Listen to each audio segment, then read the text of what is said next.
Bonsoir tout le monde, et bienvenue sur la chaîne. Ce qui est arrivé à cette femme enceinte au couloir de l'hôpital a laissé le monde entier sans voix. Nous vous donnerons plus d'informations dans la suite de la vidéo. Alors comme d'habitude, bon visionnage. Mais avant de commencer, n'oubliez pas de vous abonner et activer la cloche de notification pour ne pas manquer nos prochaines publications. Top, c'est parti.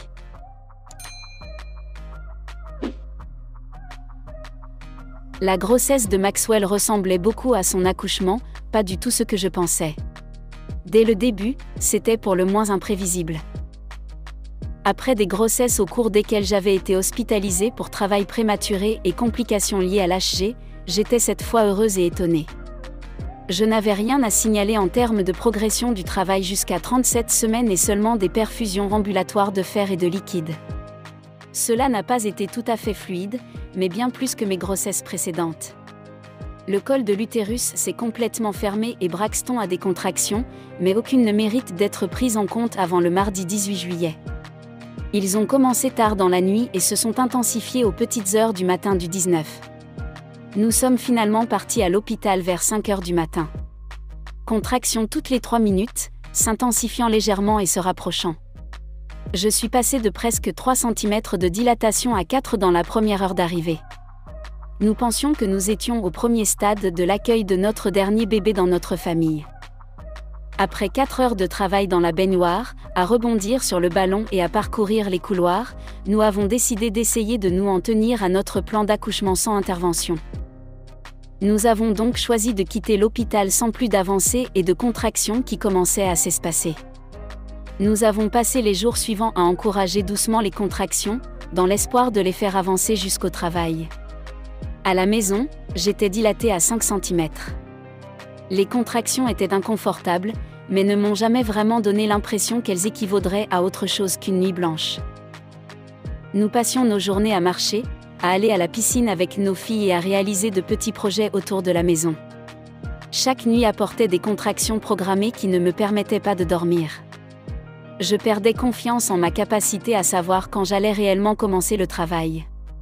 Et je perdais confiance que mon corps savait ce qu'il faisait. Le dimanche a été passé à notre piscine locale. Nous avons terminé la soirée avec ma belle-mère et je me suis verni les ongles pendant que nous regardions Game of Thrones avec mon mari. J'ai mis notre enfant de 2 ans au lit, toujours en contraction, et nous nous sommes blottis pendant un moment. Plus tard, je me souviens très bien avoir dit à mon mari: « J'ai encore des contractions, mais je ne pense pas qu'elles aboutiront à quoi que ce soit. » J'avais peur d'avoir besoin d'être induit ou de ne savoir que c'était réel que trop tard. Nous ne voulions pas avoir notre bébé à la maison. Je suis restée éveillée, encore une fois, jusqu'à environ 2 heures du matin. C'est à cette époque que j'ai écrit à un groupe d'autres femmes enceintes et mamans. Je me plaignais des contractions et de ma peur de ne pas arriver à temps à l'hôpital. Oh, cette intuition est réelle. Si seulement j'avais donné du crédit à cette voix au fond de ma tête ce soir-là. Au lieu de cela, j'ai décidé de m'endormir un peu. Je me suis assurée que je saurais quand ce serait le moment. Après tout, c'était mon 6e bébé. Je devrais savoir ces choses, non ? La douleur ne me dérangeait pas trop. Je n'arrêtais pas de me dire que je saurais si c'était la vraie chose. Environ 1 heure plus tard, je me suis réveillée avec une étrange et longue contraction. Ce n'était pas incroyablement douloureux, mais cela me causait suffisamment d'inconfort pour que je me sente dans le noir pour mon mari. Cette même contraction m'a fait rouler à 4 pattes pour me balancer. Finalement, j'ai demandé à mon mari de m'aider pendant que je sortais de notre lit. C'est à ce moment-là que cela s'est produit. J'ai senti mes os se briser.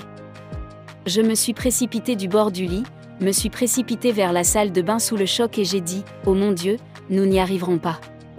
Nous allons avoir ce bébé à la maison. » La contraction est passée d'inconfortable à douloureuse en un clin d'œil. J'avais réussi d'une manière ou d'une autre à me rendre aux toilettes avant que mes os rompus ne causent des dégâts, ce dont je suis certes toujours assez fière et qui me laisse perplexe. Mais debout dans la salle de bain, j'avais l'impression que cette contraction qui m'avait réveillée n'allait jamais finir. Mon mari m'a assuré que nous arriverions à l'hôpital. J'ai pleuré en disant que je ne pouvais pas bouger, mais il a dit qu'il m'emmènerait à la voiture. Il a disparu pendant ce qui semblait être une éternité, mais en réalité cela a duré peut-être 3 à 5 minutes. À ce moment-là, mes contractions étaient les unes sur les autres, j'étais certaine que les choses allaient vite. Je ne savais pas exactement à quelle vitesse, mais je savais que nous n'avions pas beaucoup de temps. Quand mon mari est revenu, il m'a aidé à aller à la commode où j'ai enfilé une paire de sous-vêtements et un pantalon de survêtement, et il avait déjà levé sa mère, chargé mes sacs et garé sa voiture jusqu'à la porte d'entrée. Son niveau de préparation et le calme dont il faisait preuve sont quelque chose que je suis toujours en admiration. Il m'a accompagnée dans le couloir, attrapant mes chaussures alors que nous nous précipitions vers la porte. Il convient de mentionner que les choses se sont passées si vite que je n'ai même jamais pu mettre les chaussures susmentionnées. J'étais toujours pieds nus et complètement incapable de m'asseoir alors que je montais par la porte passager que Travis avait réussi à placer à quelques mètres du seuil. J'ai attrapé l'appui-tête, je me suis mis à genoux et j'ai commencé à travailler. Travis m'a dit de passer les appels téléphoniques dont j'avais besoin, à notre photographe de naissance et à l'hôpital. Et il m'a tenu au courant pendant qu'il se rendait très rapidement à l'hôpital. Tout d'abord, j'ai envoyé un texto à Tammy, notre incroyable photographe de naissance, et lui ai fait savoir que j'avais perdu les os et que nous y allions. Je lui ai dit que je n'étais pas sûre que nous y arriverions et elle m'a dit de prendre de grandes respirations et elle était sûre à sa manière. Je pouvais sentir le bébé descendre rapidement à chaque contraction. Travis a mis ses risques et a gagné du temps que je ne pensais pas pouvoir gagner, pendant que je travaillais intensément sur le siège passager. En y repensant, sa tête devait être très basse et bloquer mes os car je n'ai pas eu de fuite pendant tout le trajet jusqu'à l'hôpital. Je n'ai pas eu le temps de chronométrer les contractions, mais il devait y avoir moins d'1 minute entre elles. J'ai appelé le travail et l'accouchement et leur ai dit que nous étions en route, les os s'étaient rompus, le 6e bébé et il arrivait vite et je n'étais pas sûre que nous y arriverions. Mon mari me tenait doucement le dos à chaque virage, me faisant savoir à quelle distance nous étions et m'encourageant à tenir le coup. Me répétant à plusieurs reprises que nous y arriverions. Je me souviens vaguement qu'il m'a mentionné que nous avions croisé un renard et qu'il devait griller 2 feux rouges. Il m'a également guidé tout au long de ces étapes, en veillant à ralentir et à garantir que nous puissions passer en toute sécurité. Heureusement pour nous, il était 3 heures du matin et les routes étaient vides pendant tout le trajet. Alors que nous approchions du dernier tournant vers l'hôpital, j'ai commencé à crier que le bébé arrivait. Il a klaxonné rapidement pendant que je criais à travers les contractions et il s'est rapidement engagé dans l'allée. Personne n'est sorti alors il a couru pour m'aider à sortir de la voiture. Je lui ai dit que bébé était presque là. J'ai aussi dit que je ne pouvais pas sortir, j'avais l'impression que bébé était prêt à émerger. Ce sentiment rendait presque impossible tout mouvement. Il disparut un instant dans les portes de R. J'ai essayé de sortir du siège passager pour pouvoir entrer d'une manière ou d'une autre pendant les quelques secondes de pause que j'avais entre les contractions. C'est à ce moment-là que j'ai vu quelqu'un traverser le parking en courant et je me suis dit « Oh mon Dieu, je vais accoucher devant un inconnu ». C'est à ce moment-là que j'ai vu son visage et que je l'ai reconnu. C'était Tammy, et elle était arrivée juste à temps. Je ne pense pas avoir jamais été plus soulagée de la voir qu'à ce moment-là. Elle se dirigea vers l'entrée au moment où Travis réapparaissait. Il m'a proposé de me porter et a tendu la main pour essayer de me soulever, mais j'ai plutôt sauté du siège et il m'a aidé à franchir les portes de l'ER, notre voiture toujours assise dans le petit passage. Tammy s'est précipitée vers les portes devant nous et elle et Travis ont commencé à appeler à l'aide. Tammy a dit à la réceptionniste que j'étais en fait en train d'avoir ce bébé en ce moment et qu'elle devait se dépêcher et obtenir de l'aide. Apparemment, elle n'avait pas vraiment compris l'urgence à ce moment précis.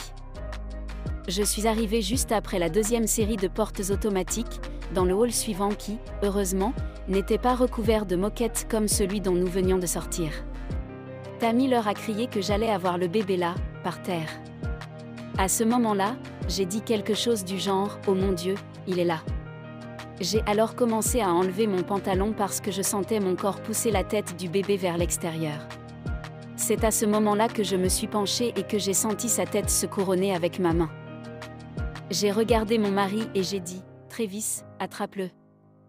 Sans aucune hésitation, il l'a fait alors que je sentais mon corps pousser involontairement sa tête jusqu'au bout.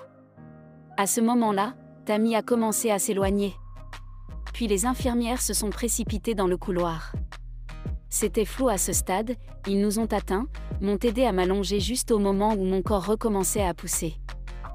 Travis a déclaré que l'infirmière des urgences qui nous est arrivée en premier a rapidement soutenu sa tête, il avait toujours ses mains sur la tête de bébé aussi, ainsi que sur mon dos pendant qu'il nous couchait. Cette même infirmière a doucement retiré le cordon qui était lâche autour de son cou, maintenant sa tête était complètement sortie. Avec une poussée supplémentaire selon les instructions de l'infirmière, et la seule poussée intentionnelle que j'ai donnée, j'ai senti le reste de son corps sortir. Il est arrivé à l'étage juste à l'entrée des urgences à 3h38. Moins de 25 minutes après que j'ai perdu les os à la maison et quelques instants seulement après notre entrée à l'hôpital. Ils l'ont placé sur ma poitrine, sa tête était tellement meurtrie à force d'arriver si vite. Les infirmières étaient formidables, tout comme mon mari. Ils ont tous doucement aidé à déplacer bébé jusqu'à ma poitrine et mon mari a doucement placé une serviette sous ma tête. Je n'avais pas conscience de grand-chose d'autre que sa présence à ma droite. Il convient de mentionner que le destin a dû jouer un rôle dans tout cela. L'infirmière qui nous a contactés pour la première fois et a aidé à guider bébé jusqu'à la sortie était une infirmière obstétricale dans un autre hôpital. Elle travaillait à temps partiel aux urgences locales et je ne pourrais pas être plus heureuse qu'elle soit là ce matin-là. Notre fils a pris un moment pour pleurer, puis il est devenu très calme. Il s'avère que ce n'est que son comportement jusqu'à présent. C'était un peu effrayant uniquement parce qu'il était incroyablement meurtri dès son entrée, mais il laissa ensuite échapper plusieurs autres cris alors qu'il lui frottait le dos. Nous avons retardé le serrage du cordon jusqu'à ce qu'il cesse de palpiter. Travis a ensuite coupé le cordon et nos douces infirmières ont pris grand soin de me garder avec bébé. Je suis restée allongée sur le sol, le tenant pendant que Tammy capturait tout et qu'il prenait notre tension artérielle. Ils nous ont ensuite transférés sur une civière et nous nous sommes dirigés vers le travail et l'accouchement. Je ne me souviens pas du trajet là-haut car j'étais encore un peu sous le choc. J'étais aussi totalement amoureuse de la petite personne allongée sur moi, et encore plus complètement amoureuse de mon mari qui n'a rien raté et a tenu parole que nous arriverions effectivement à l'hôpital. Même s'il ne s'agissait que de quelques marches à l'intérieur. Mon Dieu, je ne pense vraiment pas avoir jamais été aussi amoureux de cet homme. Et Tammy, sans elle, je ne pense pas que nous aurions obtenu l'aide des infirmières juste à temps, et nous n'aurions certainement pas eu les précieuses photos de l'incroyable naissance de notre dernier bébé. Travis et moi ne pouvons pas la remercier assez pour tout ce qu'elle a fait et nous sommes si heureux qu'elle ait été là avec nous tout au long de cette folle aventure. À partir de là, nous avons reçu d'excellents soins, bébé a été examiné, tout comme moi. Nous nous en sommes tous les deux merveilleusement bien sortis. Il pesait 6 livres 7 onces et mesurait 20 pouces de long. Notre fils, notre dernier bébé, notre unique garçon. Notre livraison la plus petite et la plus rapide. C'est toujours surréaliste. Tammy est restée avec nous jusqu'à ce que les choses commencent à se calmer, elle est revenue juste avant que nos 5 incroyables petites filles ne viennent rencontrer leur petit frère avec ma douce belle-mère. Je suis tellement bénie d'avoir tous ces gens dans ma vie. Bébé est en bonne santé, meurtri, mais tellement en bonne santé. Nos filles sont parfaites. Toutes des grandes sœurs incroyables et ravies d'ajouter un bébé de plus au mélange. La mère de Travis a encore une fois sauvé la situation en prenant parfaitement soin de nos adorables filles pendant toute cette folie et je ne pourrais pas être plus chanceux de l'avoir dans ma vie. Et je sais que je l'ai déjà mentionné, mais Travis est vraiment mon héros. Je n'ai pas de mots pour exprimer à quel point je lui suis reconnaissant. Il m'a gardé calme, il nous a gardés en sécurité, il prend toujours très bien soin de nous et il est le plus beau père et mari. Je n'oublierai jamais non plus Tammy. Sa présence à cette naissance est quelque chose pour laquelle je serai toujours reconnaissant. Entre elles, Travis et nos infirmières, on s'est tellement occupé de nous. Sans elles, je suis certain que cela ne se serait pas terminé aussi facilement et nous n'aurions certainement aucune documentation sur cette naissance éclair. Ce fut mon accouchement le plus fou, mais aussi le plus parfait. Ce n'était pas du tout ce que j'avais prévu, mais cela s'est terminé sans aucune intervention, avec un bébé en bonne santé et un soutien formidable à nos côtés. C'était magnifique et j'en aimerai pour toujours chaque souvenir. Merci d'avoir regardé la vidéo jusqu'à la fin, et n'hésitez pas à nous donner vos différentes opinions dans les commentaires. Partagez la vidéo si vous l'avez trouvée intéressante, et n'oubliez pas de vous abonner si c'est la première fois que vous tombez sur l'une de nos publications. Nous vous disons à très bientôt.